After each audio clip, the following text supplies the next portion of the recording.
శ్రీమాత్రే నమః. సద్గురు జ్యోతిష్యాలయం వారి యొక్క ఆంగ్ల నూతన సంవత్సర శుభాకాంక్షలు. మా ప్రేక్షక మిత్రులందరికీ కూడా ఈ 2025 ఆంగ్ల నూతన సంవత్సరం ఎన్నో గొప్ప వసంతాలు రావాలని మనస్ఫూర్తిగా ప్రార్థన చేస్తున్నాను. మీరు మాకు చేసే ఒక చిరు సహాయం, మా ఛానల్ని లైక్ చేయడం, సబ్స్క్రైబ్ చేయడం, మీ మిత్రులందరికీ షేర్ చేయడం, ఇది ఒకటి చేయండి. ఇంకా మీకు చాలా అద్భుతమైనటువంటి విశేషాలు చాలా మీకు వస్తాయి. మరి ఈ ఆంగ్ల నూతన సంవత్సరంకి ఉగాదికి మధ్యలో ఉన్నటువంటి 3 నెలలు ఉంటుంది చూసారా, చాలామందికి మళ్ళీ ఉగాది పంచాంగ శ్రవణంతో పాటు మళ్ళీ వస్తుంది.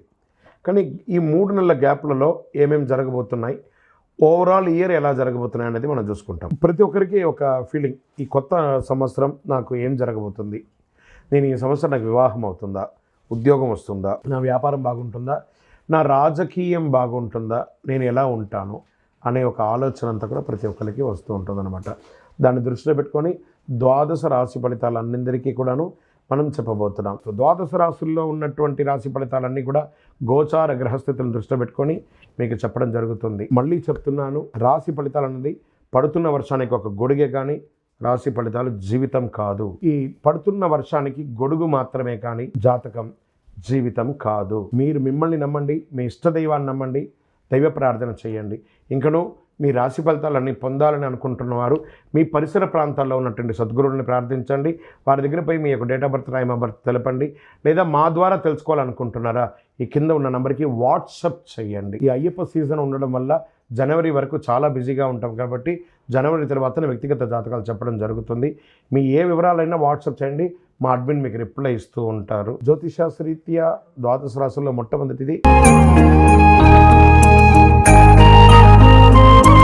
సింహరాశి. మిత్రులారా, 2025 ఆంగ్ల నూతన సంవత్సరం మీ జ్యోతిశాస్త్ర ప్రకారం గోచార రీతి పరంగా సూర్యుడు మీకు అధిపతిగా ఉన్నాడు. కొత్త ఏడాదిలో ఈ రాశి వారికి కొత్త అవకాశాలు, సరికొత్త సవాళ్ళు కూడా ఎదుర్కొనే అవకాశాలు ఉన్నాయి. కెరీర్ పరంగా ప్రత్యేక శ్రద్ధ వహించాలి. వ్యక్తిగత సమస్యలతో పాటు ఆరోగ్యంగా కూడా కాస్త మిశ్రమంగా ఉంటుంది. కానీ ఈ ఇయర్ మీకు చాలా బాగుంటుందని ముందే చెప్పాను నేను. ఈ రాశి నుంచి శనిదేవుడు 7వ 8వ స్థానంలో ఉండడం వల్ల వ్యక్తిగత సమస్యలు మీకు వచ్చేవన్నీ కూడా ఇన్కమ్ సోర్స్ అంతా కూడా కొంచెం ఆలస్యం అయ్యే అవకాశాలు ఉన్నాయి, కానీ వస్తుంది. అయితే గురుడు 10, 11 స్థానంలో ఉండడం వల్ల ఆర్థిక పరంగా మెరుగైన ఫలితాలు పొందే అవకాశాలు ఉన్నాయి.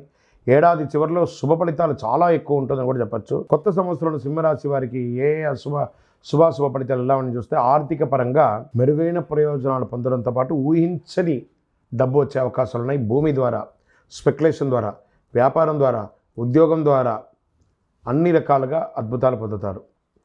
మీ యొక్క భౌతికమైనటువంటి కోరికల కోసం ఎక్కువ ఖర్చు పెట్టుకుంటారు మీరు.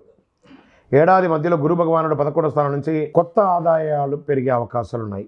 శనిదేవుడు కదలిక వల్ల కొంత ధనలాభం పెరిగే అవకాశం ఉంది. ఏదైనా పెట్టుబడి పెట్టే ముందు చాలా ఆలోచించి పెట్టండి, కానీ ఆ పెట్టుబడి అంతా కూడా అద్భుతంగా ఉంటుంది. కెరీర్ పరంగా ఎలా ఉంది అంటే, ఈ కొత్త ఏడాది సంవత్సరంలో ఏడాది ప్రారంభంలో గురువు 10వ స్థానం ఉండడం వల్ల ఉద్యోగుల ప్రమోషన్ లభించే అవకాశాలు ఉన్నాయి. ప్రతి ఒక్కరు మిమ్మల్ని ప్రశంసించే అవకాశాలు ఉన్నాయి. అనేక రంగాల ఆర్థిక ప్రయోజనం పొందుతారు. పాత పెట్టుబడుల నుంచి బయట లాభాలు వచ్చే అవకాశాలు ఉన్నాయి. శనీశ్వరుని యొక్క కదలిక వల్ల చాలా జాగ్రత్తగా ఉండాలని కూడా చెప్పడం జరుగుతుంది. దీర్ఘకాలిక లక్ష్యాలను ఎక్కువ శ్రద్ధ వహించండి. తొందరపాటు నిర్ణయాలు తీసుకోకండి. ఉద్యోగంలో అసాంఘికమైనటువంటి కార్యక్రమాలు చేయకండి, దానిలో ఉద్యోగం పోగొట్టుకునే అవకాశాలు ఉన్నాయి. వ్యాపార పరంగా కొత్త ఏడాదిలో సింహరాశి వారికి వ్యాపార పరంగా మంచి ఫలితాలను కూడా చెప్పచ్చు. ఈ రాశి నుంచి శని 7వ స్థానం ఉండడం వల్ల చిన్న ఇబ్బందులు వస్తాయి. 8వ స్థానంలో ప్రవేశించి కూడా వ్యాపారాలకు ప్రతికూల ఫలితాలు ఉన్నా గురు భగవాను యొక్క దీంతో అద్భుతంగా ఉంటుంది. పెట్టుబడులు పెట్టడంలో చాలా రిస్క్ తీసుకోవాల్సి ఉంటుంది. రిస్క్ తగ్గ ఫలితం కూడా పొందుతారు. రాబు ప్రభావంతో వ్యాపారులకు చిన్న నష్టాలు ఎదురయ్యే అవకాశాలు ఉన్నాయి. కొత్త సంవత్సరంలో వ్యాపారులు కొత్త ప్రయోగాలు చేసేయడానికి కొంచెం ఆలోచించి చేయండి, కానీ చేయండి, ప్రయత్నం అయితే చేయండి. ఎవరిని గుడ్డిగా నమ్మకండి, అది మాత్రం చెప్పడం జరుగుతుంది. మీ ప్రేమ జీవితంలో ప్రేమికులుగా ఉన్నవాళ్ళు మిశ్రమ ఫలితం చెప్తుంది. భార్యాభర్తల మధ్య సఖ్యత లోపం అవుతుంది, కొంత జాగ్రత్త పడండి. అన్నదమ్ముళ్ళు, అక్కచెల్లెలు, తల్లిదండ్రుల మధ్య కాస్త సఖ్యత లోపం అవుతుంది. కూర్చొని మాట్లాడి సరిదిద్దుకోండి. వివాహాల కోసం ప్రయత్నం చేసే వాళ్ళకి ఇది ఒక మంచి సమయం అని కూడా చెప్పచ్చు. కాలం గడిచే కొద్దీ గురు భగవానుడు 11వ స్థానంలో ప్రవేశించడంతో పరిస్థితులు చాలా చక్కబడతాయి, సంబంధాలు మెరుగుపడతాయి, సామాజిక గౌరవం మెరుగుపడుతుంది, సమాజంలో పలుకుబడి ఉన్న వారి పరిచయాలు పెరుగుతాయి.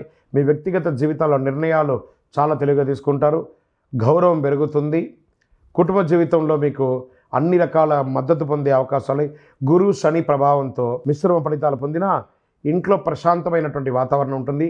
నూతన గృహం కట్టుకునే అవకాశాలు ఉన్నాయి, లేదా భూమి కొనుక్కునే, వాహనం కొనుక్కునే, ఆభరణాలు కొనుక్కునే అవకాశాలు బాగా కనబడుతున్నాయి. ఏడాది పొడవునా సానుకూలంగానే ఉంటుందని చెప్పచ్చు. మే తర్వాత చాలా అద్భుతంగా ఉంటుందని చెప్పచ్చు. విద్యారంగంలో వారికి విద్యార్థులు చాలా కష్టపడి చదవాలి మొదటి 3 నెలలు. దాని తర్వాత ఉన్నత విద్యను అభ్యసించాలని కోరుకునే వారికి ఖచ్చితంగా మీ కోరిక నెరవేరుతుంది.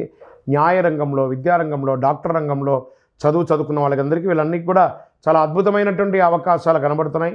మొత్తానికి విద్యారంగం మొత్తం మీరు కోరుకున్న యూనివర్సిటీలో మీరు సీట్లు పొందడమే కాకుండా అద్భుతమైన ఫలితాలు కూడా పొందే అవకాశాలు చాలా బాగున్నాయి. ఇంకా ఆరోగ్యంగా తీసుకుంటే రాహుకేతుల ప్రభావంతో ఆరోగ్యపరంగా కొంచెం ఇబ్బందులు పడే అవకాశాలు ఉన్నాయి. చిన్న చిన్న ఇబ్బందులు. ఈ వైద్యపరమైనటువంటి సపోర్ట్స్ ఎప్పుడు కావాలి, మాస్టర్ చెకప్ ఒకసారి చేసుకోండి. అది చేసుకున్న తర్వాత ఏమైనా వైద్యపరంగా ఏమైనా సపోర్ట్ తీసుకోండి. స్ట్రెస్ కూడా బాగా ఉంటుంది. కొంచెం నర్వస్ సంబంధించిన రిలేటెడ్ కొంత ఉంటుంది. స్పాంటలైజ్ కానీ లేదా వెన్నెముకకు సంబంధించినవన్నీ కూడా ఇబ్బంది వచ్చే అవకాశాలు ఉంటాయి. జాగ్రత్త పడండి. వాహనం నడిపేటప్పుడు జాగ్రత్త. షూరిటీ సంతకాలు ఎవరికి పెట్టకండి, గ్యారంటీ సంతకాలతో ఉండకండి. దానివల్ల మీరు ఇబ్బంది పడే అవకాశాలు ఉన్నాయి. ఈ సమయంలో మీరు చేయవలసిన పనుల్లా కూడాను సుబ్రహ్మణ్య స్వామి వారి ఆరాధన ఎక్కువ చేయండి. ప్రతి మంగళవారం సుబ్రహ్మణ్య స్వామికి పాలాభిషేకం చేయండి. 6 అనే ఒక సంఖ్య మీకు చాలా కలిసి వస్తుంది. పింక్ కలర్ ఈ సంవత్సరంలో అంతా కూడా మీకు చాలా కలిసి వస్తుందని కూడా చెప్పడం జరుగుతుంది. హనుమాన్ చాలీసా పారాయణం చేయండి. ఆంజనేయ స్వామికి ఆకు పూజ చేయండి. ఇంకనూ అతి శక్తివంతమైనటువంటి కరుంగాలి మాలను ధరించండి. దీన్ని ధరించడం వల్ల ఆరోగ్యపరంగా, ఐశ్వర్యపరంగా, ఆనందపరంగా మీరు అద్భుతంగా ఉంటారు. ఇంకనూ సకల దోషాలు తొలగి ఆనందంగా ఉండడానికి నేను దైవ ప్రార్థన చేస్తాను. విజయోస్తు.